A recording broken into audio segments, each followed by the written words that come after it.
some big ones, and mama thinks it's fun.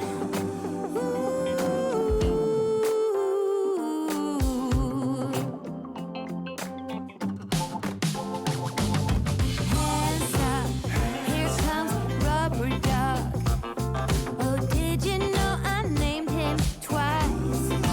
1, 2, Milton, then Dylan or Hilton. Now up he goes, riding on my boat. Ooh.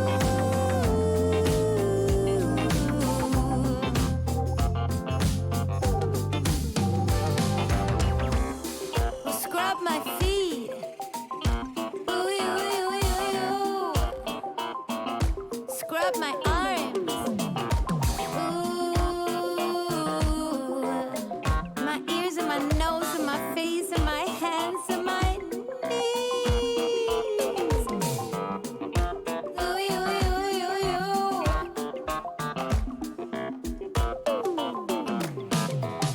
Woo!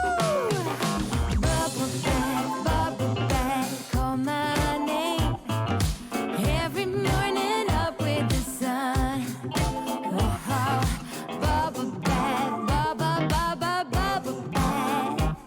Come on, everyone, jump in one by one. It's so much fun.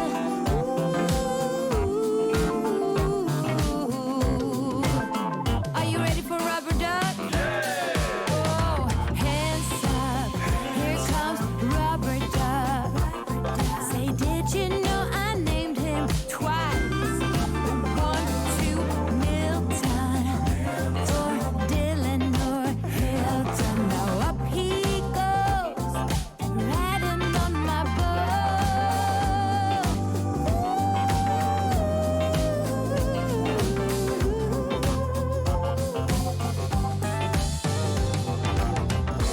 Scrub my feet. Ooh, you, you, you, you. Scrub my arms. Ooh.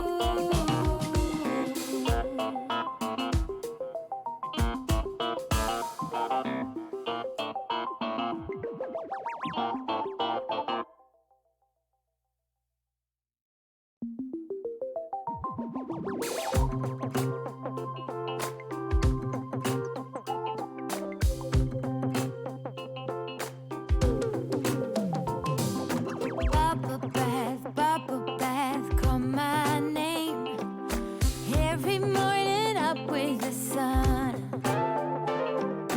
Bubble bath, you know I love to blow some big ones, and mama thinks it's fun. Ooh.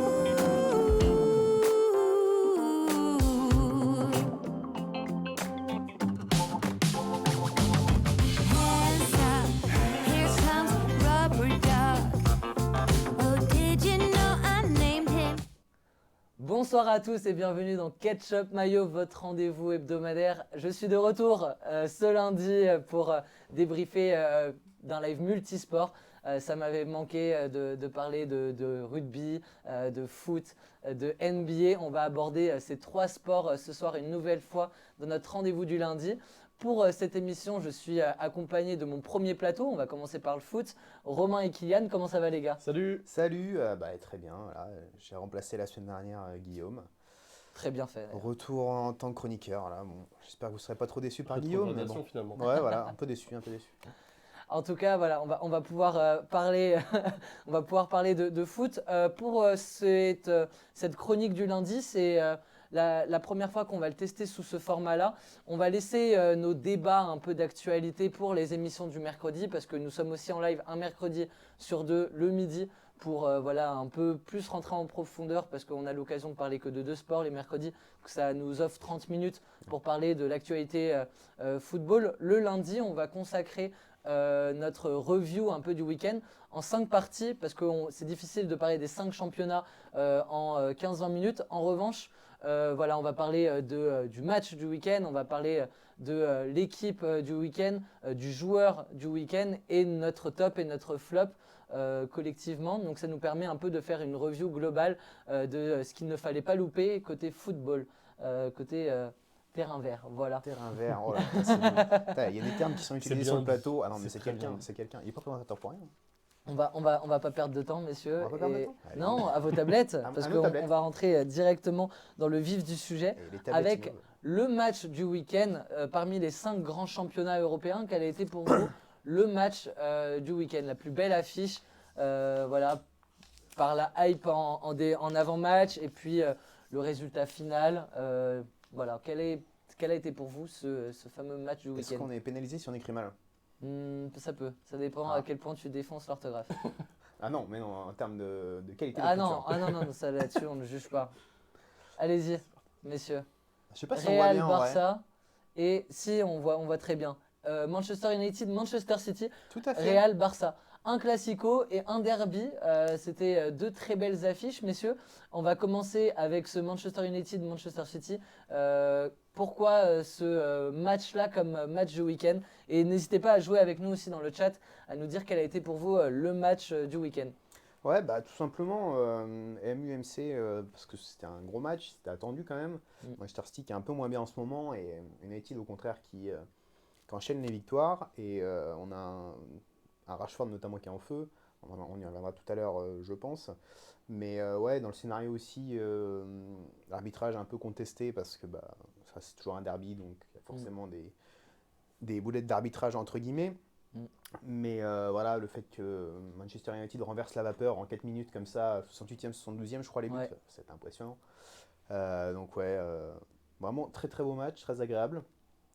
Après, bon, la qualité n'était pas non plus exceptionnelle, mais en fait, le scénario et le fait que bah, Manchester United arrive à battre comme ça Manchester City, alors que bah, il les bat très peu quand même. Donc ouais, pour moi, c'était le match à suivre ce week-end vraiment qu'il fallait pas manquer. Il y a une petite polémique autour de ce match, c'est ce but finalement qui ressemble tout droit à un hors-jeu, puisque Rashford, si on suit les règles à la lettre du foot, fait complètement action de jeu, même si Bruno Fernandes a l'intelligence de lui dire touche pas le ballon, touche pas le ballon. Ce but a été accordé, qu'est-ce que tu en penses toi? Il fallait refuser ce but ou il fallait l'accorder? Bah, il y a vraiment eu, enfin récemment là, ces dernières années, je crois qu'il y a eu une réforme entre guillemets par rapport au fait par rapport à l'action de jeu, etc. Dans ça, et du coup, je pense que c'est plus trop pris en compte maintenant par les arbitres. Enfin, en tout cas, c'est ce que... Moi je trouve qu'à l'inverse. Ah ouais, C'est-à-dire que non, le c'est plus moindre, ça. le Ouais. moindre Je suis d'accord. hors-jeu qui est sur la trajectoire, même si le joueur il fait comme ça pour éviter le ballon, s'il est sur la trajectoire du ballon, là récemment en Serie A, en Liga notamment, les buts sont constamment annulés alors que les mecs veulent juste pas toucher la balle. Ah ouais. J'avais pas cette sensation, mais moi je pensais justement que c'était l'inverse, qu'on était un peu revenu à l'ancien temps où les actions de jeu comme ça ne faisaient plus trop office de hors-jeu. Ouais. Mais après, si tu me dis ça, oui, effectivement. Bah, c'est pour J'ai le pas coup cette sensation. le but, et puis c'est pour ça que ça a fait polémique, c'est que Ouais. on a en plus un Bruno Fernandes très virulent qui va vraiment te déstabiliser l'arbitre de touche en disant mais je lui ai demandé, et c'est vrai que sur le ralenti, et moi c'est pour ça que ça me choque pas trop, c'est que pour le coup j'aime pas cette règle là de faire action de jeu, ça veut tout et rien dire faire action de jeu. Évidemment que si tu gênes le gardien dans la trajectoire et que tu es complètement hors jeu, on va dire que tu campes et tu te mets devant le gardien sur un Ouais. coup franc, évidemment que le but doit être refusé. Là, pour le coup, c'est plutôt une intelligence de jeu parce que tu as vraiment Rashford qui va pour le mettre et on voit vraiment Bruno Fernandes hurler sur Rashford en disant « tu me la laisses parce que tu es 10 mètres hors jeu ». Et dans ce sens-là, je trouve ça logique d'accorder le but parce que c'est limite intelligent Ouais. et que cette règle-là de faire action de jeu, pour moi, Ouais. ne veut rien dire. Ouais, bah, et rien je suis dire. limite complètement content d'accord. parce que ça fait avancer un peu la règle. Je suis complètement d'accord. Je trouve que, en fait, si on suit typiquement les règles, il aurait dû être annulé avec ce qui se fait ces dernières années. Mais je suis totalement d'accord avec ce que tu viens de dire. C'est de l'intelligence de jeu. Et c'était en vrai, c'était juste beau de le voir Ouais. tout près de la balle, mais juste à la limite. La touche Juste pas. ce Ouais. qu'il fallait pas. Ce Voilà. qu'il fallait faire. On espère en tout cas que toutes les équipes vont être logées à la même enseigne parce qu'effectivement, ça peut être rageant quand tu as des clubs comme City, comme Arsenal ou quoi qui se voient refuser ce type de but parce que la règle est appliquée à la lettre. Et dans un autre cas, Manchester United qui a la chance d'avoir un arbitre un peu de son côté qui a préféré privilégier le jeu plutôt que la règle qui est bête et méchante pour le coup. Je lis dans le chat parce que je te vois sourire un peu, mais sourire jaune, parce qu'on dit yo les gars, Declan qui nous dit FFL, donc la Fédération Française de la Loose, et qui est l'Olympique Lyonnais, face à Strasbourg. C'était le meilleur match de ce week-end. On va peut-être en reparler ou pas de ce match. Il est dans votre, voilà, dans vos petits papiers. On est 7. Merci à tous. Allez, on essaye de grimper à 10. On va y arriver. Je n'en doute pas. On va Mais monter oui. crescendo dans cette émission. La surprise du week-end. Quelle a été selon vous la surprise? Tu reviens pas sur Real Barça? Punaise, excuse-moi. Ce que j'étais en train de me Je dire. fais vraiment mal mon travail. Pardon, Real Barça, c'était un classico, pas un classico de Liga, mais un classico de Super Coupe d'Espagne. C'est ça. Avec un Barça qui a réussi à coller 3-1 au Real, qui Ouais. reviendra en fin de match avec un but d'ailleurs très beau de Benzema avec beaucoup de réalisme. Mm. Et d'ailleurs, en parlant de réalisme, le Barça qui a fait vraiment exemple de réalisme. Toutes les actions sont très belles, avec des belles finitions, des belles passes, Je sens que le Barça est très joli à voir jouer en fait en ce moment. Et je pensais vraiment pas qu'ils allaient réussir à coller 3 buts au Real. Mm. Donc pour moi, c'est un très très beau match et c'était un des beaux matchs que j'ai aimé suivre. Ça va y avoir des répercussions peut-être sur le championnat. Le fait que c'est le Real qui est actuellement leader, hein, c'est ça, mais le Barça est juste derrière. Ça va permettre aussi d'ouvrir ce championnat. Je un crois que peu- c'est le Barça qui est premier. C'est le Barça qui Pas est. bêtise, ouais. Là, parce que le week-end dernier, le Real a perdu contre Villarreal. Ouais. 1-0. Donc du coup, Et le mais- Barça, je crois, il est repassé devant. Confirmez-moi dans le chat. ouais. il me Mais semble je que c'est crois, je crois vraiment que le Real est premier. Que le Euh, Barça est premier, pardon. Elgod Oh là qui là. nous dit, oui, Gaëtan, pour parler du Barça. Oui, Ouais. malheureusement, il n'est pas là, mais il va en faire une capsule, je crois. Suivez-nous sur les réseaux sociaux de Ketchup Mayo, sur Instagram notamment. Il va y avoir une capsule très rapidement de Gaëtan qui parle de cette belle victoire, parce que finalement, ouais, c'est un titre de remporter pour le Barça Bien de sûr. Xavi. On va se retrouver pour la première fois depuis des années avec une vraie et belle concurrence Real-Barça en championnat. Voilà, après le passage à vide entre la fin de la période Ronaldo-Messi, le Benzema-Lewandowski est assez hypant, et de voir les deux équipes vraiment faire armes égales. Le Classico à l'aller a tourné en faveur du Real Madrid, avec notamment des buts de Benzema et de Vinicius de Oui. mémoire. Ce Classico de Supercoupe tourne en la faveur du Barça, et c'est vraiment bien pour le spectacle. On avance dans notre conducteur d'émission, messieurs, avec la surprise du coup du week-end. Quelle équipe vous a le plus surpris et dans quel match? Alors que je salue aussi Isaac Cookie qui nous dit coucou, salut à toi. C'est comme ça ou pas? Je sais plus. Non, je crois que ce serait pas comme ça. Non, c'est l'inverse. Pardon. Je Milan, retarde non un peu.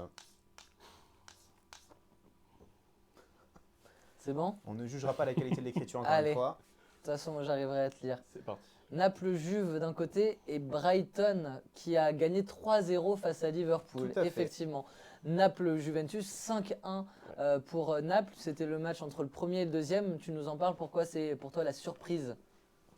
C'est une surprise parce que on avait une Juve qui était invaincue depuis, je crois, 8 ou 9 8 matchs. matchs, il me semble, 8 avec, victoires consécutives. Voilà, avec 0 but encaissé sur les 8 derniers matchs. Ouais, Et énorme. là, la surprise est dans le fait qu'ils en prennent 5 Ouais. sur un match. Ouais. Qu'ils perdent, c'est pas forcément une surprise parce que Naples est une très bonne équipe et en ce moment roule juste, peut-être pas roule sur la Serie A, mais un peu Mais quand même. ouais, quand même. Mais le fait qu'ils s'en prennent sur un match 5, Mm. c'est très impressionnant de la part des Napolitains, c'est comme ça Oui, qu'on dit. c'est ça. Oui, tout Ok. à fait. Comme les gâteaux. Voilà, c'est ce que j'étais en train de me dire. Et du coup, la Juve qui a plongé, clairement, avec un début de match qui n'était pas si mauvais. Enfin, je veux dire, au niveau du score, il n'était pas Non. si mauvais. Et puis, au À final, deux doigts de recoller au score avant la mi-temps, C'est à ça. 2-2. Et ils vont couler en deuxième période. Ouais. c'est ça. Donc ouais, c'est sacrée surprise. Moi aussi, je suis d'accord avec toi. C'est vrai. Brighton-Liverpool, ça aussi, c'est une belle surprise. Bah, belle surprise. Pas vraiment. Enfin, Brighton joue bien cette saison. Ils Brighton sont dans est le top 8, bien. hein, je crois. Liverpool est moins bien. Mais de là, elle se faire taper 3-0 à Brighton, Liverpool, on t'attend quand même une réaction de cette équipe, comme Chelsea par exemple, on les attend beaucoup mieux. Mais ouais, Liverpool quand même, se faire taper 3-0 à l'extérieur contre Brighton, qui est censé être une équipe beaucoup plus faible, avec un budget bien moindre Ouais.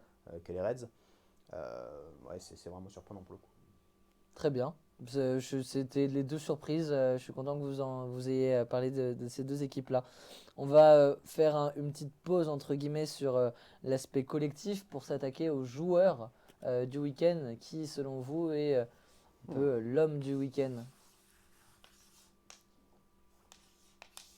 Pourquoi je choisis que des trucs, moi, avec des noms compliqués, là? Franchement, quoi. Kvaratskhelia.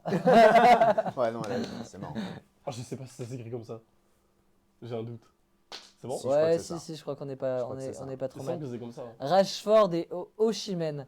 Donc ça fait écho à deux matchs dont vous avez déjà parlé. Ouais, bah ouais. Osimhen, attaquant de Naples, qui a inscrit un doublé. Un doublé, oui, c'est ça. Un doublé. Et Rashford, l'homme en forme de Manchester United, qui a battu Mais, City. L'homme en forme, oui, et en plus, il est homme du match sur le derby. Il fait un gros match, il a plus de. Je crois, enfin, les médias qui lui ont mis 9 de notes. Donc, Ouais. c'est vraiment qu'il fait un très très gros match. Et puis en ce moment, il est monstrueux, quoi. Il marche sur l'eau, il revient à un niveau très très élevé. Donc tant mieux pour United, qui a perdu Ronaldo, même s'il était plus vraiment titulaire, indiscutable à la fin. Mais voilà, il leur manque cet attaquant et ils l'ont peut-être trouvé avec le retour en forme de Rashford. On espère que c'est finalement enfin le décollage de la carrière de Rashford. Ouais.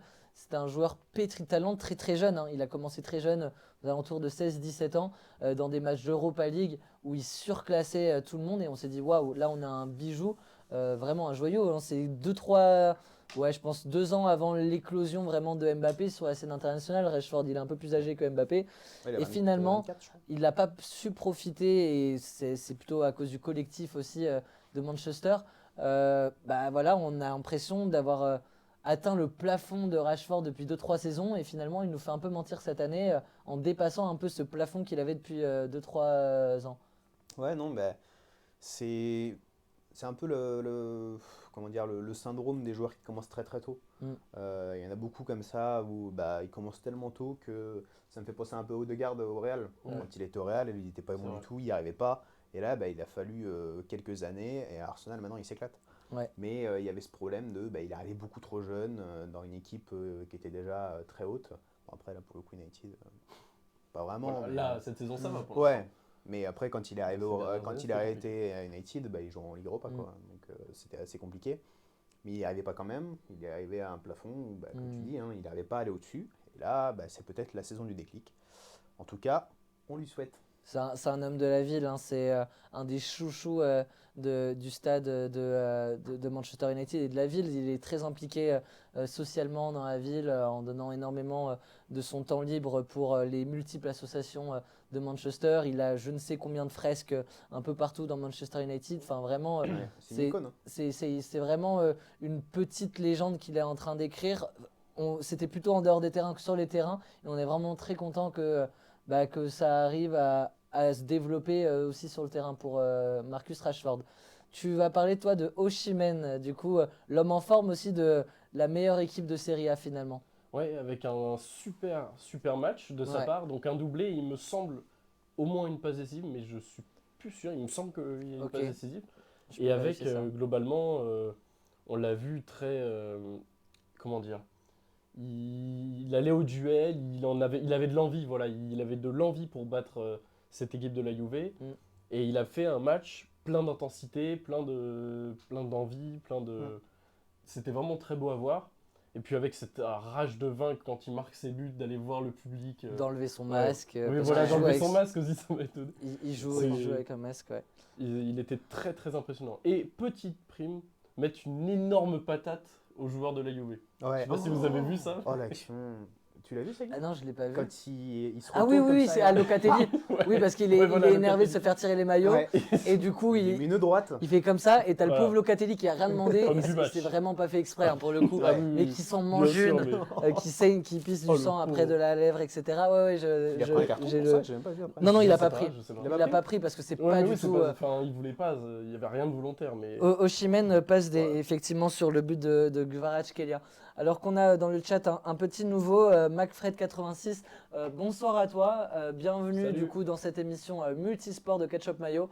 On a commencé à 18h30, on est sur la première partie de l'émission foot, où le but de cette chronique de 20 minutes, c'est de revenir sur voilà, les différents temps forts du week-end.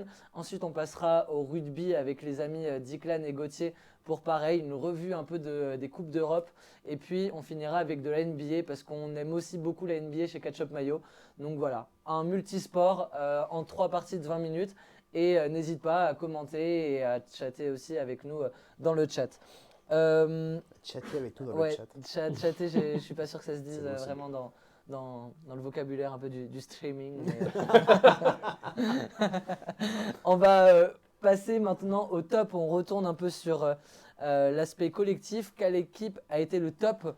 On a déjà parlé de belles équipes qui se sont imposées dans de beaux matchs. Mais quel est pour vous le top du week-end? C'est que j'ai envie de remettre une équipe qu'on a déjà parlé. Ah vas-y, allez. Naples et Rennes. Eh bien c'est très bien, on va commencer avec Naples, allez, comme ça nous fait la transition avec Osimhen. Ouais, alors ouais, c'est vrai qu'on a déjà parlé un petit peu, mais après collectivement, Naples cette année c'est quand même extrêmement fort. Ouais. On ne s'attendait pas vraiment à ce niveau-là au début de saison, Mm. parce que Kvaratskhelia c'est un peu la grande surprise de la Serie A, personne n'attendait vraiment à ce niveau-là. Complètement. Et même collectivement, c'est magnifique, quoi. C'est vraiment, je pense qu'ils vont aller très loin en Ligue des Champions. Ouais. En tout cas, on l'espère. Mais ouais, non. Ils joueront Francfort en Ligue des Champions là au prochain tour, au 8e de finale Naples. Ouais, Ah, ça, bon, un tirage intéressant pour eux. Ouais, tirage intéressant. Bon tirage pour eux. Et puis, même si ça aurait été une autre équipe, honnêtement, Oui, je ne me serais pas fait trop de c'est soucis pour eux. À part si c'était un City ou un Bayern, là, ça aurait été compliqué. Mais sinon, je pense qu'ils peuvent taper à peu près tout le monde. Hein. Enfin, la forme qu'ils sont.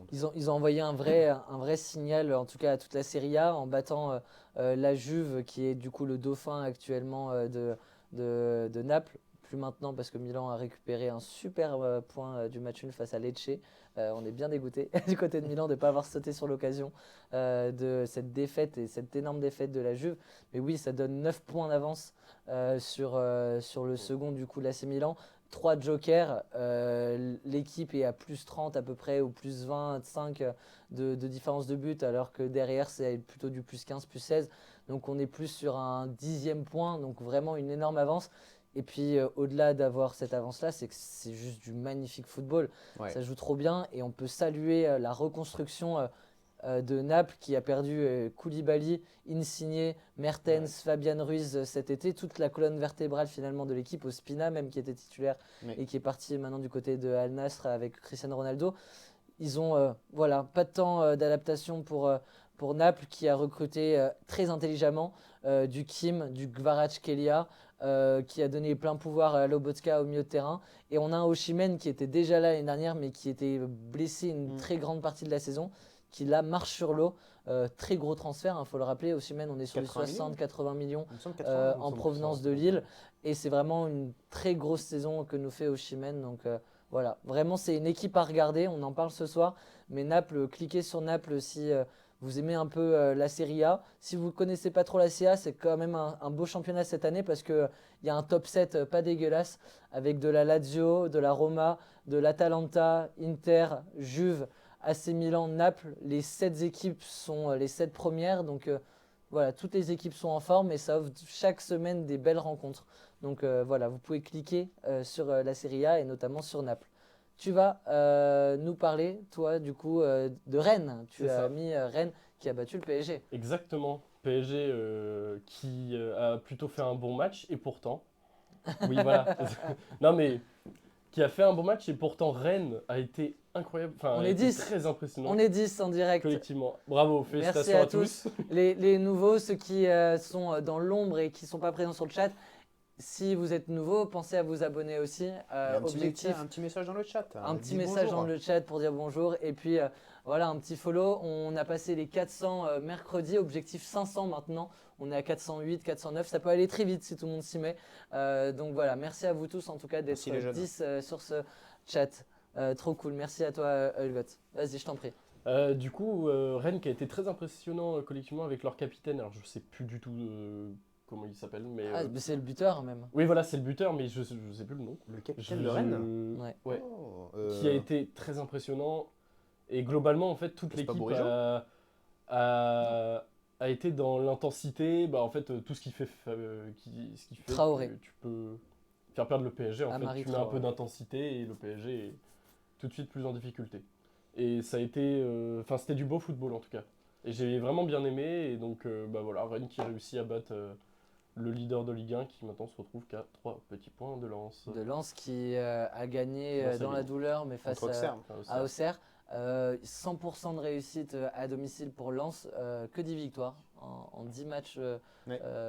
voilà, où ils ont reçu à domicile. Mais C'est attention une quand même, forteresse. parce que là c'est quand même un sacré avertissement. Ils gagnent à 10 contre 11 à Bollaert Ouais. contre une petite équipe de Auxerre. Mm. 1-0 seulement, donc on voit quand même que ça peut flancher à tout moment. Et j'ai peur que pour la deuxième place, ce soit un petit peu court, sachant que Marseille derrière, ça revient très très fort. Vous avez peut-être aperçu derrière Romain, le chroniqueur rugby, qui a commencé à prendre ses aises en arrière-plan. Il arrivera juste après, il est pressé, le Gauthier, Il mais est il va nous pressé. rester une dernière étape de notre tour un peu d'Europe de foot, c'est le flop. Voilà, il y a des mentions honorables, on dit pour Lens. Il y a Arsenal aussi qui a gagné un beau derby face à Tottenham Aussi, dont oui. on n'a pas parlé. On ne peut pas parler de tout le monde, mais la semaine prochaine, on reviendra évidemment avec d'autres équipes, d'autres championnats, peut-être la Bundesliga aussi. Messieurs, quel est pour vous le flop? Ah. Le voilà, le Lyonnais. Je ne sais pas ce que c'est en dessous, c'est un cœur détruit. C'est un cœur détruit. C'est un cœur en 1000 morceaux. Allez, Liverpool d'abord, dont on a déjà un peu parlé, qui a été très décevant. Et puis ensuite, on finira sur un petit coup de gueule, peut-être de Kylian, sur l'Olympique lyonnais. Je n'en dirai pas. Bah, Liverpool qui a encore perdu et qui se retrouve encore dans une mauvaise situation Ouais. et qui en fait confirme leur mauvaise forme. Et Mm. c'est vraiment triste, ils sont 9e de Première Ligue. Ouais. Brighton était 7e. C'est-à-dire que c'est terrible, mais en fait, c'est pas si surprenant que. Enfin, surprenant. Au niveau du nombre de points et du classement actuel, bah, en fait, la logique a été respectée. Mm. Donc c'est terrible de se dire ça pour Liverpool, qui a gagné la Ligue des Champions il n'y a pas si longtemps que ça, qui a gagné la Première Ligue il n'y a pas si longtemps que ça. Et là, on ne sait pas ce qu'il faudrait en fait pour faire en sorte que Liverpool renaisse de ses cendres, parce que là, Est-ce que ça c'est commence à pas- devenir descendre. Est-ce Là, que le problème, c'est pas Klopp Ouais, voilà, c'est pas une fin de cycle de Klopp peut-être ou... Peut-être. Après, le Je- départ de Mané, ça fait du mal aussi. Hein. Oui, Là, totalement. on C'est a pas une raison complètement quand t'as senti- Gakpo, c'est pas une raison quand t'as tous leurs joueurs. mais c'est- Gakpo, tu vois oui, mais il faut un temps d'acclimatation pour Gakpo. Ah oui, c'est non, vrai. mais bien sûr. Non, mais ce que je veux dire, c'est qu'en fait, ils l'ont bien remplacé, Mané. Ils avaient pas non plus que des, Mais après, que des Gakpo, tanches, il- même s'ils l'avaient pas recruté. Ils l'ont recruté Stier, Gakpo. Oui, non, mais oui, mais Donc la première partie de on saison. verra si. Voilà. Si. Il y avait Darwin devient bon. quand même. Darwin. Voilà, Ouais, c'est Darwin. pas le même poste. Non, non, bah, Mané jouait. Ouais, mais il jouait plus sur le jouait- côté avec Firmino dans l'axe. Oui, oui, de bien manière sûr. générale. Mais sur la fin de la saison, l'année dernière, il jouait buteur. Mais Mané. dans les grandes années, c'était Firmino en Bien pointe sûr. avec Mané et Salah. Ouais. C'était le trio vraiment infernal. Ouais. Donc ouais, je pense qu'il y a vraiment une fin de cycle Klopp et c'est peut-être le moment de partir pour lui. Il aurait peut-être dû partir déjà avant pour finir en beauté comme Hugo avec les Bleus. Voilà. Et comme ne va pas faire Didier avec les Bleus. Comme ne va pas faire Didier à notre plus grand désarroi Voilà. avec les Bleus, mais ça c'est un autre sujet. Tu vas nous parler de Lyon, toi? Oui, encore une fois, j'ai envie de dire toujours dans le mauvais sens, mais je sais même plus quoi dire en fait. Ça devient fatigant, usant. En tant que grand supporter de l'Olympique Lyonnais, c'est toujours compliqué des moments comme ça. Ouais. Puis ouais, en fait je l'ai mis dans la déception, mais Qu'est-ce qui cloche en fait? Parce que là, on est face, on a un début, enfin un retour en tout cas à la compétition côté lyonnais qui est poussif, hein. Il y a eu une victoire d'abord et puis ensuite, je crois que c'est un match, non, c'est une défaite contre Clermont. alors on fait nul à Brest, Ouais. défaite contre Clermont à domicile, match nul à 0-0 à Nantes mercredi. Et là, défaite à domicile 2-1 contre le 17e de Ligue 1. Ouais, le 17e de Ligue 1, c'est ça, Belle Strasbourg qui était 17e. En fait, pourquoi la mayonnaise, elle prend pas Laurent Blanc? Il y a un besoin d'un temps d'adaptation. Il y a quand même une équipe sur le papier qui ne doit pas faire tous ces mauvais résultats, quoi. Le problème à Lyon, c'est pas le coach. Ça fait 4 ans maintenant que c'est comme ça, où on a eu 4 coachs en moins de 2 ans. C'est qu'il y a un problème. Au bout d'un moment, on a eu Rudy Garcia, ça n'a pas fonctionné. On a eu Silvino, ça n'a pas fonctionné. On a eu Bosch, ça n'a pas fonctionné. On a eu Blanc, ça n'a pas fonctionné. Donc au bout d'un moment, il faut se dire, ces 4 mecs-là, ils ont quasiment eu la même ossature d'effectifs. Ouais. Donc on se dit, on a eu 4 coachs, ça n'a pas fonctionné. Les 4 coachs, c'était pas des pitres. Ouais. Notamment les 2 derniers qui sont plutôt pas mauvais, Bosch et Blanc. C'est peut-être des joueurs, mais au bout d'un moment, il n'y a pas les bons joueurs. Les joueurs, ils restent tout le temps. Là, on va encore dire oui, mais Toko Ekambi, vous le prenez en grippe, les supporters. Mais au bout d'un moment, on n'en peut plus. Le mec a fait 114 matchs pour l'Olympique Lyonnais. Le mec est nul 90% des matchs. Le mec ose péter un plomb. Mais sauf la gueule en plus. il se pète la gueule dans le couloir, mais c'est encore un truc. Et en plus, fin de saison dernière, non mais, c'est un délire. Il se permet de montrer ses oreilles comme ça, là, faire la célébration devant les supporters, alors qu'il est nul toute l'année. Et là, mais après, c'est encore un problème d'ossature à Lyon, parce que en début de saison dernière, début de saison là, on le promeut vice-capitaine. Pourquoi en fait tu as un mec qui est en grippe contre les supporters, tu le promeus vice-capitaine dans ton club. Il est nul à chier. Ouais. Dernier but de Toko Ekambi, c'était contre Monaco en septembre. Ça commence à faire loin. Ça commence à faire très loin. Il y a une Coupe du Monde entre temps, mais pour Il y a une un Coupe du Monde buteur, entre-temps, mais même, c'est très honteux, quoi. compliqué. C'est Lyon les céréales dans le chat. Mais c'est bien, vous pourrez aller faire des matchs contre les Verts en Ligue 2. S'ils se maintiennent en Ligue 2. Déjà, C'est faut se maintenir, ouais. ouais. Saint-Etienne, il faut déjà que ça se maintienne. Et puis Lyon, on est encore très loin. Mais c'est sûr que la saison, c'était le moment un peu. On pensait qu'ils allaient pouvoir prendre un bon bol d'air frais pendant cette Coupe du Monde et revenir un peu le couteau entre les dents. Là, les 4 premiers matchs, on est vraiment sur la même lignée que. Ah oui, ça bouge pas. Mais après, ça bouge pas depuis 2 ans. Donc Ouais. Décevant. Décevant. On espère ne pas parler de Lyon dans les flops chaque semaine. Merci à tous les deux, Merci à vous. messieurs. On va passer maintenant à la partie rugby avec Declan et Gauthier qui vont s'équiper. Allez-y, messieurs, perdez pas de temps. Pendant cette transition, je vais vous faire un petit point sur un bonus foot. Si on peut parler de foot, vous avez qu'à vous mettre tous devant les lights, hein, les gars, hein, tant qu'à faire pendant que vous faites votre changement, l'équipe. Et du coup, voilà, donc Gauthier qui est déjà là. Allez, je vais vous faire un petit appel sur la Kings League parce que tant qu'à parler de foot, c'est vraiment la nouvelle hype qui nous vient d'Espagne. Gérard Piqué, fraîchement retraité, a lancé ça il y a quelques semaines. Il y a eu la 3e journée ce dimanche. La Kings League, c'est simple, c'est 12 équipes, c'est du football à 7. Et pendant ces matchs-là qui durent 2 fois 20 minutes, on a un 7 contre 7 avec 6 joueurs amateurs plus une star ou une ancienne star du football professionnel. Donc on a pu voir notamment hier Kun Agüero jouer sur le terrain de la Kings League pour son équipe parce qu'il est aussi président. Il y a l'équipe d'Iker Casillas, il y a l'équipe du streamer Ibai et d'autres joueurs. Et voilà, c'est une succession de matchs de 2 fois 20 minutes avec des cartes secrètes, etc. Enfin, c'est vraiment du divertissement et de l'entertainment côté espagnol. Donc je vous invite vraiment à vous intéresser à cette nouvelle ligue de football à 7. C'est sur Twitch que ça se passe. Donc vous pouvez voir ça gratuitement sur la chaîne qui s'appelle la Kings League. Parenthèse fermée, j'accueille mes amis rugbyman. Salut les gars. Comment Bonsoir. ils vont? Bah, moi ça va très très bien. Je Bah, suis ça très va. en forme. Ça Tu va es en très forme bien. aussi? Ouais, ça va très Eh bien. ben, c'est bien, Ça c'est fait parfait. longtemps qu'on n'a pas parlé de rugby. Bah ouais, il y avait les vacances, Ouais. puis après il y avait les vacances, et puis on n'était pas motivé, et puis on n'était pas là. Vous n'étiez pas là, Ouais, vous voilà. avez des agendas de ministres. Ouais. Messieurs. C'est épuisant. En fait, on doit gérer le recrutement à l'UBB, tout ça. On peut pas tout faire, On faire. était sur le dossier Penaud là. Beaucoup Penaud, hein. Vous avez Ouais. été bon sur Bah, on a été les bon, gars. on a été bon. Ça a été On va- compliqué de Ouais. négocier là. Ouais, mais l'argument, il court vite. Le retour du GOAT, on nous dit dans le chat, Yazor, qu'on salue. Messieurs, et alors qu'on est 11 toujours dans ce live, donc on va parler de rugby tous ensemble. On va pas perdre de temps. On va commencer avec les Coupes d'Europe et un énorme Racing Harlequins qu'il ne fallait pas louper parce que là on a eu du divertissement. Et bah ouais, en fait, on revient pour un week-end en fait un peu exceptionnel. On parle pas de top 14, on parle de championnat européen et plus particulièrement de Champions Cup cette semaine. Ouais. Et du coup, comme tu l'as dit, le Racing 92 qui va s'imposer 30-29 contre les Harlequins. Ouais. Et en fait, c'était mal parti parce que en fait, dans les 10 dernières minutes,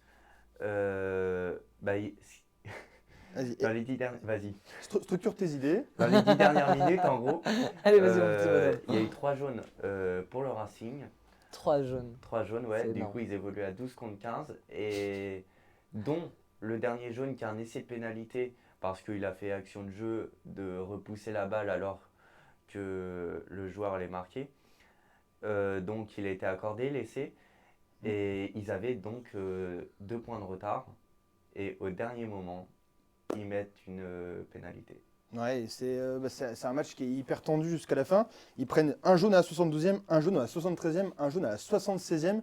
Enfin, c'est hyper violent. Ils se retrouvent à 12 contre 15. Ils doivent jouer tout ça. On se dit, mais là, ils vont forcément prendre un essai parce que ça va laisser des trous. Et puis au final, ça défend même mieux que les 10 minutes d'avant ces 3 jaunes. Et du coup, on a ce Racing 92 qui va s'imposer 30-29 du coup, à l'Accor Hotel Arena sur leur pelouse. Dans un match où le Racing s'est fait chanter à la maison, les Harlequins qui étaient vraiment présents pour le match. Le Racing du coup qui garde son espoir de qualification en Champions Cup, qui va jouer le week-end prochain le Leinster, et le Leinster qui est invaincu en fait depuis sa dernière défaite remonte à mai 2022. Et c'était en finale de la Champions Cup contre La Rochelle. Donc c'est un très très gros poisson. Là, c'est un miracle techniquement s'ils arrivent à les battre. Après le Racing, bon, on sait que à des individualités, avec le collectif, ça peut peut-être y aller. On y croit dur ça va comme être très fer. compliqué, en plus ils se déplacent là-bas. Exactement. Et là, pour en revenir au match, ils se sont fait quand même bouger, hein, le Racing, malgré la victoire. D'ailleurs, après le match, il y a des joueurs qui n'étaient pas contents. Ouais, Gaël Ficou a dit celui qui est content de ce match n'a rien à foutre dans mon équipe.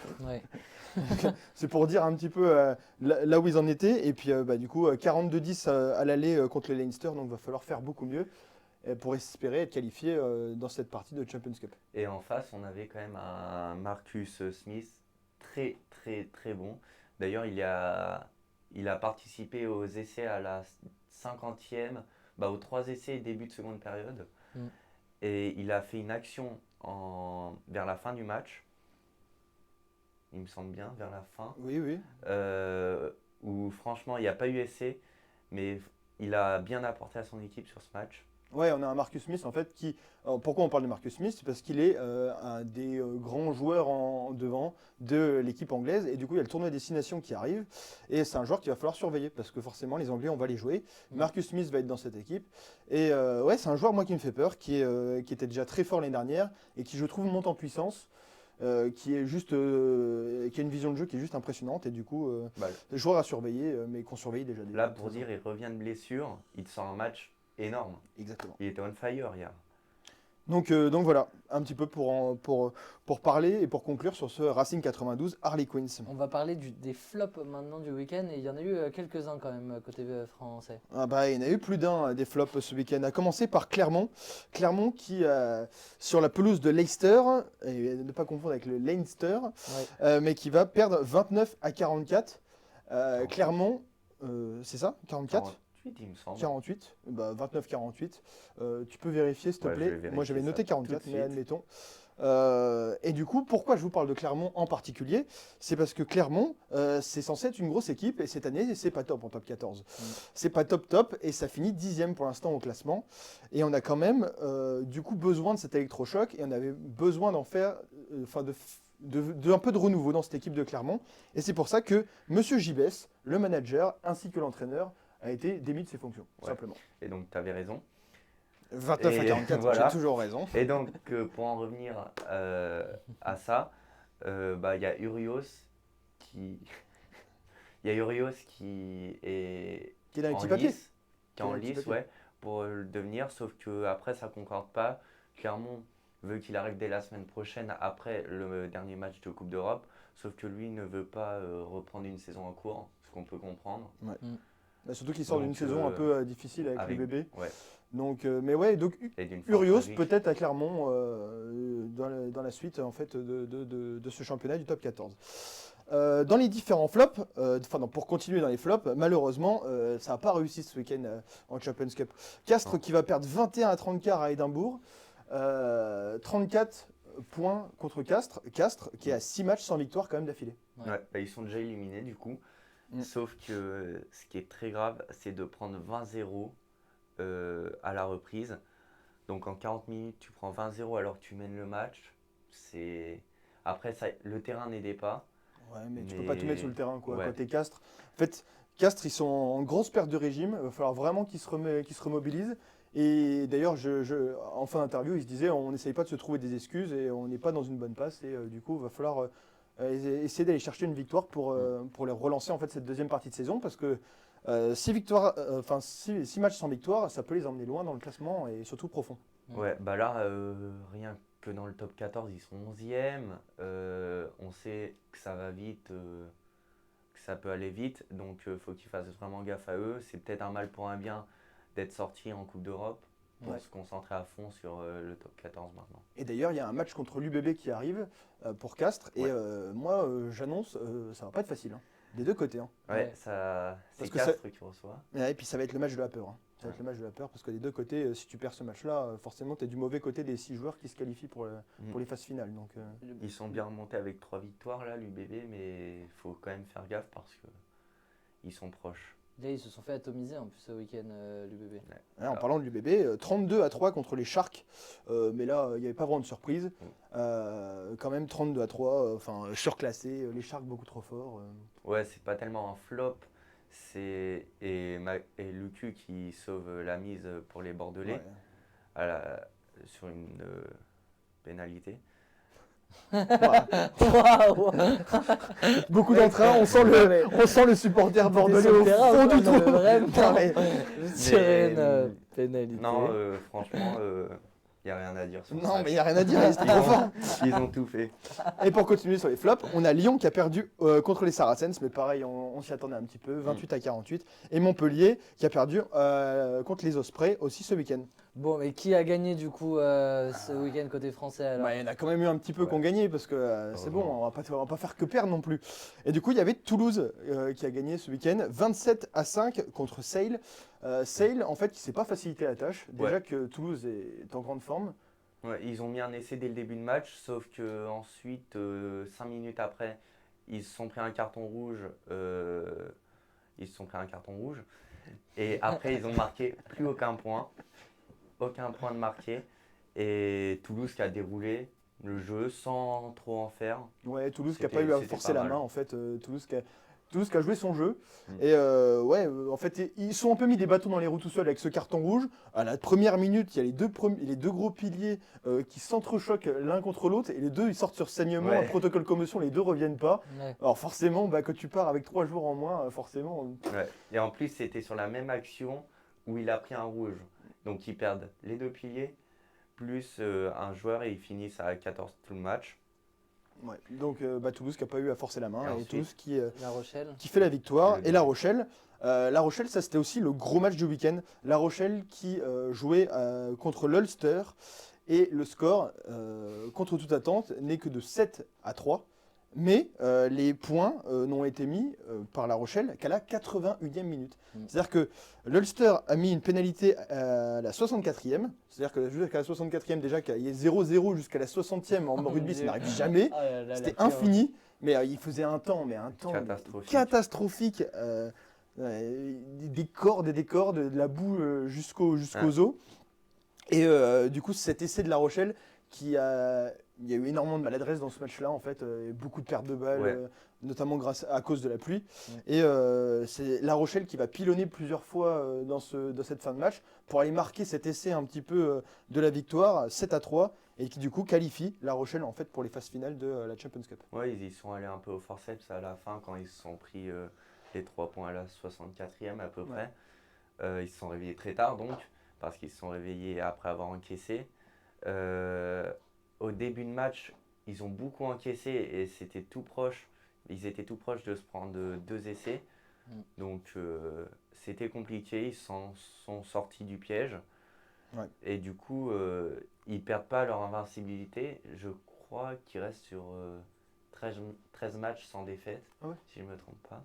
Eh ben, je vais dire que tu ne te trompes pas. Je me trompe probablement, mais c'est un truc dans le genre niveau match. Dans le chat, on me dit Azor Gauthier, la Bible du rugby. Moi ça va, je regarde. Surtout qu'en plus, je vais vous dire une info, ça se trouve, vous en battez les reins, mais totalement. Et ben en fait, ce week-end, j'ai acheté une nouvelle télé. Et du coup, je vais regarder encore plus les matchs de rugby. Voilà. Ah oui, donc effectivement. Tout le monde s'en fout. C'est un scoop signé Ketchup Mayo. Voilà, Gauthier a acheté une nouvelle télé. Très bien. Du coup, pour finir, on voulait finir sur un entraîneur, un sélectionneur, même Eddie Jones, légende du côté de l'Angleterre. Exactement, Eddie Jones qui était du coup à la tête de cette équipe d'Angleterre depuis un certain temps maintenant, qui a été démis de ses fonctions là En décembre. en décembre. Dernier. Et on se demandait bien ce qu'il allait faire. Il avait même annoncé qu'il n'avait pas pour objectif de reprendre tout de suite un choix, mais que si quelque chose de très alléchant Oui. était proposé, évidemment, il ne réfléchirait. pouvait pas refuser. Enfin, ou alors il y réfléchirait en tout cas. Et à la surprise de tout le monde, parce que franchement, moi je m'y attendais pas. C'est une annonce très alléchante du coup pour lui. Ouais, il Mais, est ouais. du coup l'entraîneur des Sud-Africains a été démis de ses fonctions et du coup Eddie Jones devient entraîneur de l'équipe d'Afrique du Sud des Wallabies. Et du coup, il va affronter dans son groupe la Fidji, Pays de Galles, Géorgie, Portugal. C'est une poule assez abordable. Ouais. Bah oui, parce que du coup, pourquoi on parle de ça aussi, c'est parce que l'Afrique du Sud va jouer en Coupe du Monde. Ouais. Alors, en Coupe du Monde qui se joue en France et Il y aura le Portugal à cette Coupe du Monde. Ouais. bah ouais, parce qu'ils se sont qualifiés dans un match d'ailleurs d'anthologie que vous pouvez revoir. Ils font quoi comme match Portugal? Parce qu'ils jouent pas du tout les 6 nations, donc comment ils s'entraînent? C'est quoi? C'est une succession de matchs amicaux? Ouais, non, du coup c'est pas des matchs amicaux, puisque Ouais, c'est c'est des des matchs matchs qualificatifs. qualificatifs. Mais ils se sont qualifiés dans quelle mesure? Alors en fait, C'est un championnat d'Europe parallèle en fait, contrairement aux équipes habituelles, Ok. qui sont en fait joués par les 10 plus petites nations Ouais. et qui en fait après c'est un arbre et puis D'accord, ok.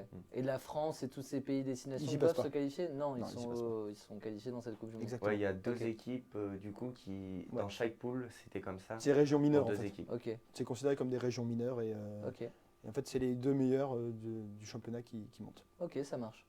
Voilà. Et du coup, Eddie Jones, qui avait déjà été entraîneur de l'Afrique du Sud auparavant, qu'ils avaient déjà amené en finale en 2003. Mm. Voilà. C'est Qui une lui-même bonne- est sud-africain d'ailleurs, Eddie Jones, hein, Ouais. au passage. Très bien. Ouais, c'est une Voilà. bonne chose pour lui, je pense. Ouais, c'est bien De toute ça. façon, on est à 6 mois là, je crois, de la Coupe du Monde à peu près. Ça a été un peu short. Ouais. Va falloir qu'il. Après, comme j'ai lu, s'il réussit, eh ben, tout le monde va lui jeter des fleurs. S'il réussit pas, il n'aura pas eu assez de temps pour Exactement. préparer Personne lui en cette voudra. Coupe du Monde. Ouais. Personne lui en voudra. Champion en titre en plus à l'Afrique du Sud, donc on verra ce que ça Ah, une donne. grosse équipe, hein, c'est sûr. Ouais, il a un grosse- bel effectif. Hein. Ouais. Champion du monde en titre. Merci à tous les deux. Ouais, Vous merci. restez avec nous. On va finir cette émission sur de la NBA. Quoi, qu'est-ce que j'ai oublié? T'as oublié le handball. Le handball, les Mais championnats parce du monde de On handball. voulait en parler pardon. un petit peu quand même avant de. Parce qu'on parle de sport et c'est bien de parler des sports et surtout notamment quand il y a des grosses Des informations mondiaux, en ouais, fait, au niveau totalement, sport. ouais. Et du coup, il y a la Coupe du Monde de handball en ce moment qui se joue, la Coupe du Monde de handball qui se passe en Pologne. Et la France est grande favorite et c'est pour ça que je voulais vous tenir au courant un petit peu de ce qui s'y passe. Le premier match c'était France-Pologne justement, 26-24 victoire de la France. Un match très serré, un match très compliqué, un match un peu piège en ce début de compétition. Le deuxième, c'était contre l'Arabie Saoudite, match beaucoup plus simple, Ouais. 41-23. On a pu faire tourner l'équipe, notamment le deuxième gardien qui est Rémi Rebonnet. Je l'ai noté pour pas me tromper. Et le successeur du coup à Vincent Gérard, qui a fait un très très bon match, 6 arrêts, 50% de réussite. Et en ce moment même, la France joue contre la Slovénie et il y avait 16-14 à la mi-temps. N'hésitez pas à regarder en ce moment en direct quel est le score. Je ne l'ai pas tout de suite, mais 16-14 à la mi-temps. Si on gagne, on est premier de la poule et on est donc qualifié. Voilà. Très bien. On vous tiendra au courant lundi prochain un peu de comment avance le parcours de l'équipe de France dans ces championnats du monde. Mais merci à toi Gauthier pour ces précisions. Pas On de passe finalement à la NBA. La NBA, voilà, on va changer de place. Je vais aussi rejoindre Mam Cher dans quelques instants dans le canapé. La NBA, on va mettre de côté les top 3 habituels du lundi puisque nous n'avons pas Gaëtan ce soir et que Mam Cher est un petit peu blessé. C'est pas un souci. Tiens, je vais mettre à côté de toi. La cam, elle va me suivre nickel. Puisque on avait commencé mercredi les déceptions du début de saison, en tout cas de ce gros début de saison, même on est à plus d'un tiers. Je sais pas s'il marche. Tac. Nice. Ok. Euh, c'est bon, on est bon pour même cher niveau son, nickel. Et du coup, bah, maintenant qu'on a parlé des déceptions, on va parler ensemble des satisfactions. On en a choisi deux chacun de chaque côté de la conférence, donc deux à l'est, deux à l'ouest. Prends ta tablette, on va les noter. Et ensuite, évidemment, on fera les joueurs de la semaine, où on est plutôt pas mal, c'est assez joué, je ne sais plus combien on en est en termes de points. On vous mettra ça en story dans les prochaines stories de Ketchup Mayo sur Insta. Mais c'est assez partagé et là on va pouvoir marquer encore plus de points face à Gaëtan. Les absents ont toujours Encore tort. absent, c'est clair. Donc voilà, donc on va commencer à l'Est si tu veux bien, À l'Est, pas de soucis. avec deux équipes. On les assure, on en a peut-être en commun, peut-être pas. On va voir.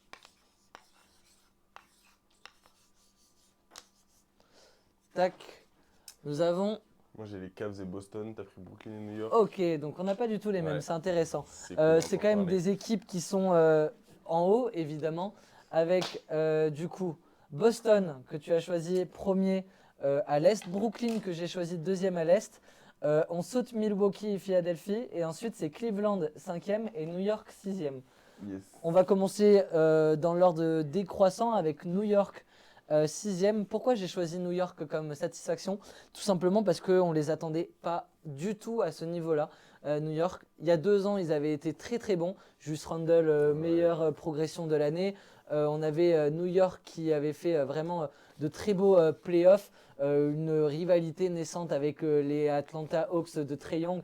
Vraiment une équipe très très hypante. C'était beau, ouais. Et puis finalement, l'année dernière, ça n'a pas du tout continué dans ce sens-là, puisque New York a fini hors playoff, je crois, aux alentours du c'est dans 11e ou 12e place, quelque chose comme quelque ça. chose comme ça, il me semble.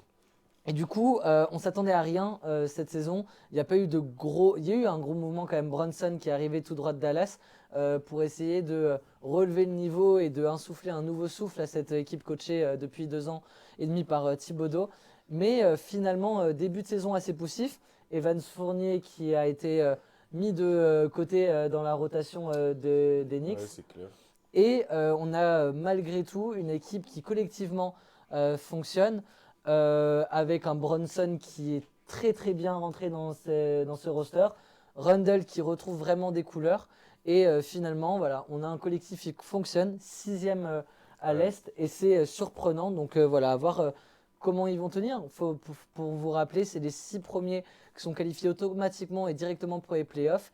Et ensuite, 7, 8, 9 et 10 jouent un play-in où les 2 meilleures équipes de ce petit tournoi en un match vont l'emporter. Donc, C'est ça. si New York arrive à se qualifier en playoff sans passer par le play-in, ce sera vraiment Ce une serait, très ouais, belle satisfaction. C'est vraiment stylé, ouais. Surtout, ouais, comme tu l'as dit, l'année dernière, ils n'étaient pas incroyables. Ouais. L'année d'avant, ils avaient toujours Derrick Rose, il me semble. Mais il est Donc, toujours là, ouais, Derrick toujours Rose, mais il est joue plus plus. dans Ouais. la rotation, quoi. Donc, ouais, Derrick Rose, il était sur une bonne année aussi cette année-là. C'était, il me semble, l'année où il a mis les 50 points, non? Ouais. Avec New York. Ou peut-être c'était Minnesota. Bref, Derrick Rose, il était en train de revenir presque à son niveau post-blessure et tout ça. Donc, c'est sûr que New York, de les revoir à un bon niveau, ça fait plaisir. Le Madison Square qui n'est pas rempli pour rien. Ouais. C'est sûr que c'est des bonnes nouvelles, ouais. On va parler des Cavs. On va parler des Cavs. Des Cavs qui ont tellement stylé à avoir joué. Ouais, c'est clair. Les Cavs, c'est vraiment une des équipes que je préfère voir jouer cette année avec Garland et Mitchell qui sont un duo vraiment dynamique Ouais. à l'extérieur. Ils sont bien appuyés par Allen Evan Mobley qui est monstrueux ouais, défensivement. Mobley qui est vraiment bon et clairement le sophomore. Ouais. Et Levert, bon, on va dire Allen et Levert, ils font leur taf, on va dire. Mm. On aurait pu les espérer un peu meilleurs, mais avec Mitchell et Garland qui font un très gros boulot, c'est suffisant. Donc ouais, les Cavs, après j'ai vu qu'ils ont fait quelques petites séries de défaites en novembre, et là ils ont fait 3 défaites d'affilée. Ouais. Ça les maintient milieu de classement, quoi, mais ils sont toujours dans le playoff sans passer par le play-in. Voilà, on a eu les plus de 70 points de Mitchell. On a eu aussi un Garland qui a planté 54 points il y a pas si longtemps. Et comme tu dis, cette équipe, elle est juste ultra hypante à regarder. Ouais, c'est donc, ça. c'est une belle satisfaction aussi dans la continuité de l'année dernière. Parce que finalement, l'année dernière, il y avait des belles promesses. Avec encore un Lauri Markkanen Ouais, c'est ça. qui maintenant fait les beaux jours de Utah. Il a été dans le transfert avec Donovan Mitchell, un des sacrifiés. Et finalement, on a un Donovan Mitchell qui se plaît énormément à Cleveland et qui, voilà, du coup, pue le basket parce que c'est un Clairement. super joueur de Et basket. t'en parlais tout à l'heure là par rapport à ce transfert, on pouvait en comparer pendant la off-season au transfert de Minnesota avec Rudy Gobert Ouais. qui venait porter main forte à Towns et Russell. On aurait peut-être pu imaginer l'inverse au début de saison. Au final, c'est les Cavs qu'on voit avec des très bons résultats et Minnesota qui galère un peu plus dans le. Non, ils sont même plus dans le play-in. Non, ils Minnesota. sont Ouais, 12e, en dessous, un truc comme ça. Minnesota qui sont vraiment au fond du gouffre. Au fond du gouffre, et ils ont toujours pas Karl Anthony Towns, donc ils doivent faire 100. Ça risque pas de On passe à Brooklyn. Brooklyn, satisfaction évidemment, ça fait après vraiment tous les problèmes extrasportifs qu'il y a eu en fin de saison dernière, cet été, en début de saison. On le rappelle rapidement, Kevin Durant, un des meilleurs joueurs de la NBA actuelle, qui demande son transfert en plein été. Finalement, il va pas trouver ce qu'il recherche ailleurs, mais il va y avoir vraiment un jeu de incertitude côté Nets, ce qui fait qu'on va se dire, ok, bon, c'est n'importe quoi ce qui se passe. Il y avait Harden, Irving, Durant, Griffin, Aldridge. Il y avait un roster exceptionnel. Finalement, on n'aura jamais vu cette équipe. Ouais, jamais. Au début de la saison, Durant dit qu'il reste, mais il demande le départ Steve Nash, ouais, du coach Steve Nash, légende des Phoenix Suns parallèlement. Ce coach-là va rester très peu de temps puisqu'il va se faire dégager après moins d'une dizaine de rencontres. Ensuite, on a Kyrie Irving qui soutient Kanye West dans des propos assez antisémites, Oui. assez bizarres. Kyrie Irving, le nombre de problèmes qu'il y a eu autour de lui ces dernières années, on les compte Donc même du coup, plus. Kyrie Irving ne va plus jouer, il va être suspendu par son propre club. Donc en fait, énormément d'incertitudes dans le début de saison des Brooklyn Nets. Et depuis le retour de Kyrie Irving qui s'est mangé des travaux d'intérêt généraux du côté de New York, l'équipe, elle joue super bien. Ouais, c'est clair. On a un Kevin Durant en mode MVP à presque 35 ans qui est vraiment dans la conversation du MVP. On a Kyrie qui rejoue un très beau basket et qui se concentre vraiment sur le sportif. Et puis une petite révélation quand même, Nick Claxton aussi, le pivot qui fait vraiment de belles choses dans la raquette. Et du coup, on a une équipe qui est surprenamment deuxième de cette conférence Est devant Milwaukee ou encore Philadelphie. Oui, ouais, je suis totalement d'accord avec toi. Ça fait plaisir de les voir à leur meilleur niveau après tous les problèmes qu'ils ont eus. Ouais. Kevin Durant à son meilleur niveau, même si là il me semble qu'il est blessé là. Il est blessé pour au un genou. petit mois. Ouais, c'est ça. Bon, on espère qu'il va revenir à temps et en forme Ouais. pour essayer de jouer le titre carrément. Là où ils en sont, ils jouent le titre Brooklyn maintenant. Ils sont avec Milwaukee qui est pareil sur une saison monstrueuse. Ils ont réussi à passer devant. Moi, ça me fait plaisir de les voir comme ça. Et puis on va finir du coup sur Boston. Côté Est. J'ai pris Boston parce que déjà j'aime bien la comparaison avec les Warriors, les deux finalistes de l'année dernière. Ouais. T'en as un qui est dans la sauce et l'autre qui est premier depuis le début de la saison, Complètement. qui a sa place, qui est même carrément devant quoi. À l'Est ça se joue beaucoup, mais Boston il n'y a pas vraiment de concurrence quoi, parce que Brooklyn ils sont en combien? Ils sont peut-être en 29 victoires. Brooklyn, ouais, ça perd plus depuis un long moment. 27 victoires, tu vois, 27 victoires, Boston ils sont à 32. Ouais. Donc il y a ils sont- quand même de l'avance. C'est ça, ils ont beaucoup d'avance, sachant Ouais. qu'après à l'Est, ce qui suit, t'as 4 équipes à 27 victoires. Quoi. Ouais, oui, ça se suit. Hein. Ouais. Franchement, Cleveland a 2 matchs d'avance sur Brooklyn, mais ils ont le même nombre de victoires. Donc si Brooklyn en perd 2, ils sont à égalité avec Cleveland. Donc c'est un mouchoir de poche vraiment de 2 à 5. Ouais. Ouais, c'est clair. Du coup, c'est pour ça que Boston, ils sont vraiment très réguliers, ce qui est vraiment important à NBA, on le sait. Et ils montrent qu'ils méritent d'être allés en finale l'année dernière et qu'ils méritent d'y retourner. Ils comptent y retourner et prendre leur vengeance cette année. Quoi. On passe à l'Ouest, monsieur. Yes. Alors là aussi, c'est de la hype, de la hype, de la hype. C'est clair. Et là, on a peut-être les mêmes. Te connaissant, on a peut-être les mêmes. Ah, je suis pas sûr, justement. Me connaissant, j'ai peut-être été un peu... Ouais, on n'a pas les mêmes. Non, on n'a pas les mêmes, c'est vrai. Et on n'a pas du tout... Memphis. Pelicans, donc New Orleans et Memphis, on est dans la Louisiane du côté de Hampshire. Et moi, de mon côté, Denver, Sacramento, on n'est pas sur les équipes les plus hypantes, on est sur des petits marchés. Mais pour le coup, voilà, on va pouvoir faire l'état des lieux de ces 4.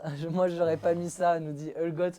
On sait un énorme amateur de basket. Il regarde tous les matchs le matin. Et on est forcément au courant qu'il ne doit pas être forcément d'accord, ce grand fan des Lakers. Le mec n'a jamais vu un match de basket peut-être de sa vie. Non, je le charrie. En tout cas, On est comment au niveau classement là? niveau classement, Denver qui sont premiers, suivi par Memphis, suivi par et ben en fait c'est les 4 premiers tout Chacun simplement. son tour. Donc allez, Sacramento, je commence avec Sacramento. Qui aurait pu penser en début de saison que Sacramento serait top 4 Ouais, c'est à clair. l'ouest, C'est incroyable. dans une ouest qui est quand même assez rythmée? On a des grosses exceptions comme les Suns qui sont maintenant 11e. On a du Golden State Warriors aussi qui sont mal classés. Et du coup, les Lakers, les Clippers. Et du coup, ça profite à Sacramento qui, eux, sont extraordinaires. Un duo magnifique d'Aaron Fox, Sabonis qui nous surprend de match en match. Ça pue le basket du côté de Sacramento. Harrison Barnes aussi fait vraiment beaucoup de bien. On a l'ami Kevin Huerter, le roux of all time, comme il est C'est ça. appelé du côté de Sacramento, Le grand shooter. qui fait vraiment aussi du bien à Sacramento. Et du coup, on a une surprenante et incroyable 4e place pour une équipe qui n'a pas joué les playoffs depuis plus de 20 ans. Ouais, c'est quelque chose comme ça, c'est C'est incroyable. depuis 2004, je crois, ils n'ont pas joué les playoffs, donc un peu moins de, ouais, un peu, quasiment 20 ans, je crois, on est sur la 20e année, donc assez fou. Et puis moi, vu qu'on parle de Sacramento, j'aimerais qu'on mette en avant ce Light the Beam, qui est vraiment le truc Light qui the me Beam. hype le plus cette saison. Il y a Ja Morant Il y a Ja d'un Morant côté. qui est hypant, Et de après, l'autre, Light the Beam. il y a le Light the Beam. Le Light the Beam, c'est juste un concept complètement exceptionnel qui a été trouvé par, je sais pas, l'équipe marketing de Sacramento. Les Américains. Sacramento, voilà, mais complètement faux. Et Sacramento, pour contextualiser cette équipe, c'est une des pires équipes de ce championnat, une équipe qui n'a rien à faire là, qui est dernière de sa division Tous les ans. depuis des années et des années, Sauf parce cette qu'elle année. est, voilà, elle est dans la division des Suns, des Clippers, des Lakers et de Ouais. Golden State.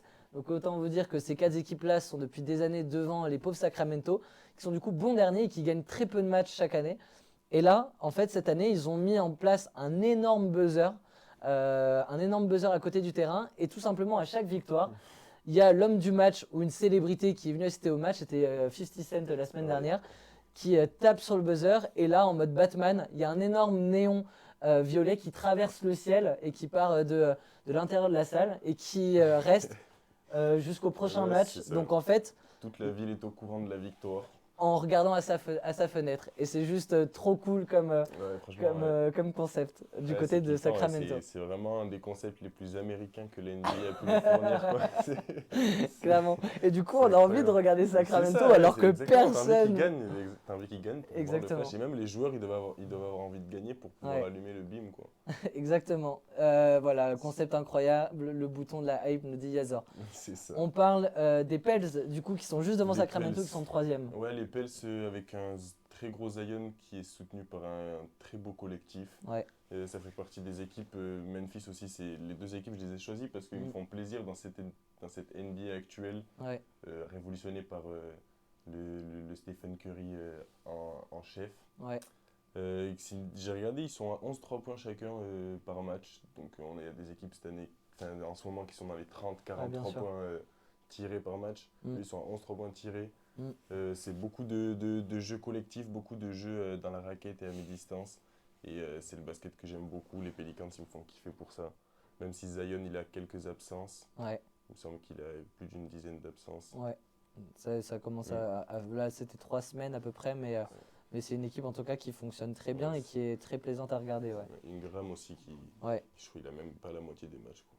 Et du côté de Memphis alors, Et du côté de Memphis, bon, ton Ja chouchou, qui a mis ouais, un poster. Ouais, c'est vrai que son poster, il était monstrueux. Il était effrayant. Mais dans le Vraiment top effrayant. 10 des actions de la semaine, il apparaît 3 fois, Ja Dans le Morant. top 10 des Il en actions de met l'année, 2 ouais. posters et un contre incroyable Ouais, aussi, ouais. tout en haut de la raquette. Non, déjà, ses qualités athlétiques, on n'arrêtera jamais de les chanter, c'est incroyable. Mais ouais, Memphis, qui est pareil, hein, déjà qui est épaulé par des très bons joueurs. Bain qui assure son shoot à 3 points à mi-distance. Et après, pareil, on a Brook qui est très bon. Ouais. Donc c'est vraiment, ils sont plaisants à regarder. C'est une équipe qui joue bien le basket, quoi. Et on sent vraiment que c'est un collectif, le groupe vit bien. On C'est n'a ça. pas un top scorer parce que Ja n'est pas un top scorer cette saison. Pas du Il tout. tourne pas à 35 points de moyenne comme pourrait y avoir dans d'autres franchises. Et en fait, il se suffit de 25 points, 26 points et 12-13 passes. Il est beaucoup plus altruiste aussi que l'année dernière. Ouais. Et en fait, toute l'équipe participe collectivement, offensivement et défensivement aux victoires de C'est ça. Memphis. Mais j'avais noté, il y a 4 joueurs à plus de 15 points et Ouais. 6 joueurs à plus de 10 points. Ouais, Donc c'est énorme. c'est ça, c'est pas des stats qu'on voit beaucoup dans les équipes NBA. Souvent, on a plutôt 2-3 joueurs à plus de 20, voire 30 points. Ouais. Et le reste, ils se contentent de 10-15 points, quoi. On finit avec Denver avant de passer aux joueurs de la semaine. Denver, pourquoi je les ai mis dans mes satisfactions? C'est pas du tout l'équipe que je regarde le plus cette saison, Denver, mais il y a quand même un joueur générationnel, Jokic, double MVP en titre, qui non, ouais, peut-être triple MVP parce que pour le coup, Denver, c'est assez fou et moi j'avais un gros point d'interrogation dessus depuis 2 ans, à savoir qu'est-ce que ça peut donner cette équipe quand il y a tout le monde. Parce que ça fait 2 ans que Murray, que Michael Porter Jr., qui sont un peu les deuxième et troisième joueurs de ce roster, sont blessés. Donc on a un Jokic l'année dernière qui fait une saison de MVP, mais avec Denver qui va classer 5e. Et du coup, on savait en début de saison que Murray et Michael Porter allaient venir. Il y a eu du recrutement intelligent avec du Bruce Brown, etc. aussi, qui est arrivé de Brooklyn. Et en fait, j'étais juste curieux de me dire est-ce que cette équipe-là, emmenée par un Jokic MVP, jusqu'où elle peut aller en fait dans une NBA à l'ouest où il y a les Clippers, les Golden State, les Suns ou encore Memphis. On se disait bon, ça peut aller chercher qui? Denver au complet? Et ben Denver au complet, Ça va chercher tout le monde. c'est premier et c'est assez fou à regarder aussi. Ouais, c'est clair, on a Jokic qui. C'est pas le cas de tout le monde, moi j'aime beaucoup son jeu, très basé sur le QI basket. Très Enfin, il a vraiment pas un jeu qu'on a l'habitude de voir chez un pivot, quoi. Ouais. Et, Oui, il est à 13 passes par c'est match ça, pour un il pivot. fait plus de passes que la moitié des meneurs de NBA. Ouais. Il prend les rebonds. Et en plus, des passes, pas des moindres, quoi, des passes Non. incroyables qui traversent le terrain, Ouais. derrière le dos, à l'aveugle. Toutes les passes que tu puisses imaginer. C'est complètement fou. Et là, avec Denver premier, on s'est fait 3 MVP d'affilée. Je sais même pas si c'est déjà arrivé. Larry Bird qui Larry l'a fait Bird, une ouais. fois, c'est le seul. Larry Bird une fois. Franchement, s'il reste premier, je vois pas qui va lui prendre ce titre, quoi. Non, ça va être compliqué. Et vraiment, l'année dernière, il a fait une saison qu'on n'avait jamais vue dans le basket. Et on se disait, bah, deux fois MVP d'affilée, c'est très rare. 3 fois, ça a été fait une seule fois dans l'histoire de la NBA par Larry Bird du côté de Boston. À un moment donné, en plus dans une ligue aussi compétitive avec du Embiid, avec du Durant, avec du Tatum, clair. c'était bien difficile pour Jokic de finir premier un peu de cette conversation. Et il en prend vraiment le chemin parce qu'il est juste monstrueux, quoi. Et il réinvente de match en match son jeu. Il n'est pas du tout stéréotypé parce qu'il sait tout faire. Ouais, en c'est fait. ça, il sait tout faire. Et vraiment, ses qualités de basketteur, elles sont Ouais. juste incroyables. C'est niveau athlétique, c'est sûr que il est pas, comment dire, au standard de la NBA. Ah non, Mais- c'est un gros mec de 120 C'est ça. kilos, tout moche. Non mais Exactement, regardez on va pas se Jokic, tu mentir, dis il pas est- c'est pas lui le meilleur joueur de la Ouais, NBA, quoi. c'est clair. Et pourtant, tu le regardes sur le terrain, Ouais, il est archi gracieux, ouais. des passes incroyables. C'est un peu un White Olajuwon Ouais, sans complètement. Mais en plus, il est mobile, hein. Ah oui, il Malgré est son mobile. poids, il Ouais. est pas athlétique ou rapide ou quoi, mais il est mobile de fou. Les mouvements en poste et tout ça, il est C'est- fait comme personne, quoi. Voilà, donc suivez ces premiers de... Franchement, même si c'est Denver, c'est du très très solide et c'est des très belles équipes collectives. J'ai hâte de voir ça en playoff. Et le côté ouest, je le trouve assez excitant cette année, dans le sens où il est un peu, le tableau, il est presque à l'envers de toute Ouais. la décennie qu'on a connue avant, quoi. Exactement. On retrouve des équipes comme les Lakers, Oklahoma City, les Spurs, les Rockets, qui sont même pas qualifiés en play-in. Ouais. Et après, on a des Sacramento, des Memphis, des Pelicans en tête de classement, quoi. Ouais. C'est incroyable. C'est incroyable. Donc suivez ça. Profitez aussi de regarder ça ce soir. C'est le Martin Luther King Day aujourd'hui du C'est côté de vrai. la NBA. Donc en fait, il y a des matchs de NBA toute la soirée et à partir de 19h. Donc je crois que jusqu'à 22h, de 19h à 22h, il y a 7 ou 8 matchs de NBA qui se jouent. Donc à 19h, à 20h, à 21h, à 21h30 et à 22h. C'est ça. Donc c'est l'occasion pour nous, Français, d'éviter de regarder des matchs à 2h du matin. Voilà, profitez un peu de ce genre d'occasion pour aussi vous mettre à la NBA. Il y a des belles rencontres Ouais, c'est clair, ce soir. c'est les petites soirées organisées par la NBA pour les dates importantes de l'année, comme on a le Christmas Day, tout ça. Ouais. Cette année, c'est pour rendre hommage à Martin Luther King, donc c'est tout aussi important et divertissant. Mme Cher, je vais te demander de sélectionner, là on va s'accorder 3-4 minutes pour parler de nos joueurs de la semaine. Yes. C'est notre petit rituel du lundi. Les joueurs de la semaine sont annoncés ce soir ou dans la nuit en tout cas. Qui est ton joueur à l'Est et à l'Ouest? On n'est pas sur des joueurs qu'on entend beaucoup parler, C'est clair. en tout cas pour moi. Je sais pas, Moi non j'ai plus hésité cette avec année, un, moi. un gros quand même. Ouais. Mais qui as-tu, Mme Cher? Moi, j'ai Brunson. Brunson et Lillard. Ok, et moi j'ai Brunson et Sabonis. Enfin, d'accord Donc- sur Brunson. Voilà, pourquoi Brunson? Parce que Brunson, il est à combien de points il est combien? Il a un match à 40 points contre les Bucks malgré la 40, défaite. ouais. Mais bon, après, il a 3 victoires pour une défaite sur la semaine.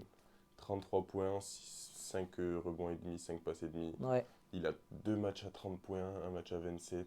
ouais. Bon, voilà, c'est 34, une 34, très 27, grosse 44. semaine. ouais. J'ai aussi regardé Embiid, qui a fait une bonne semaine aussi avec 4 matchs à 30 points. Mm. Presque 10 rebonds de moyenne et 3 victoires aussi. Ouais. Mais je sais pas, le match à 44 points, peut-être que c'est ça qui m'a fait pencher Ouais. vers Brunson. Et puis c'est une Et belle puis, semaine. C'est ça, c'est une belle semaine et c'est un pour, petit les Knicks. joueur. On sait que le joueur de la semaine, c'est un trophée qui récompense souvent les petits joueurs Ouais. qui sont bons sur une courte période. Donc Mm. j'aimerais bien voir Brunson l'obtenir, quoi. 3 victoires, 1 défaite pour les Knicks. Il y avait Tatum et les 4 victoires, 0 défaite des Celtics vrai qui auraient aussi, pu ouais. aussi en parler. Avec 29 points, 9,5 rebonds et 5,5 passes. Mais moi je te rejoins, à mon avis ce sera Brunson. On va pas s'attarder dessus du coup vu qu'on est d'accord. Et plutôt à l'Ouest où toi tu as mis Damian Lillard et moi j'ai mis Sabonis. Pourquoi Damian Lillard? Damian Lillard, je sais que niveau bilan, c'est pas fou. Il est à 2 victoires pour 2 défaites. Mm. Donc c'est pas incroyable, mais il a quand même un match à 50 points, il est où? Un match à 40 points, un match à 36 et un match à 30. Donc on est sur une semaine vraiment monstrueuse comme on voit peu. Ouais.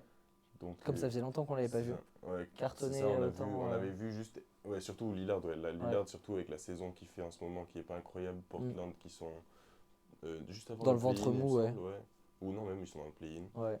Et et voilà, moi, ça m'a fait un peu penser à la semaine de Embiid qu'on avait vu avec ses 53 points. Ouais. Où on l'avait vu remporter le trophée. Donc moi, pour moi, ça va être Lillard. Très bien. Et moi, je mise sur Sabonis, du coup, le pivot de nos amis de Sacramento. Alors, on n'est pas sur les moyennes de points par match de l'ami Damian Lillard, mais par contre, on est sur un bilan collectif beaucoup plus positif. 4 victoires, 0 défaites pour Sacramento cette semaine, avec un Sabonis qui tourne en triple-double de moyenne, avec 18,5 points. Bon, c'est pas ses meilleures stats en termes de points, mais par contre, voilà, 18,5, 14 points, 14 rebonds et 10 passes. Donc un joli 18-14-10 qui, à mon avis, peut permettre à Sabonis de prendre cette place de joueur de la semaine à un Damian Lillard qui collectivement a eu un peu plus de mal. C'est ça. Donc on aura notre réponse sur les réseaux. On verra ça quand dans le la meilleur soirée. gagne. Merci à toi, Mme Cher. Merci à toi, avec plaisir. Et merci à vous tous plaisir, pour Emile. cette belle émission. Je remercie. Attends, reste. On est On pas laisse en- un petit peu. Ok, ok, ok. Attends, le mec qui se bat. Parce que j'ai jamais été là à la fin de l'émission. Donc, merci à Romain, merci à Declan, merci à Gauthier, Kylian, Mamcher et évidemment à notre GOAT en régie, l'ami Erwan. Merci à vous tous de nous avoir suivis tout au long de cette émission. On se retrouve lundi prochain pour une nouvelle émission multisport. Passez une très belle semaine. Ciao!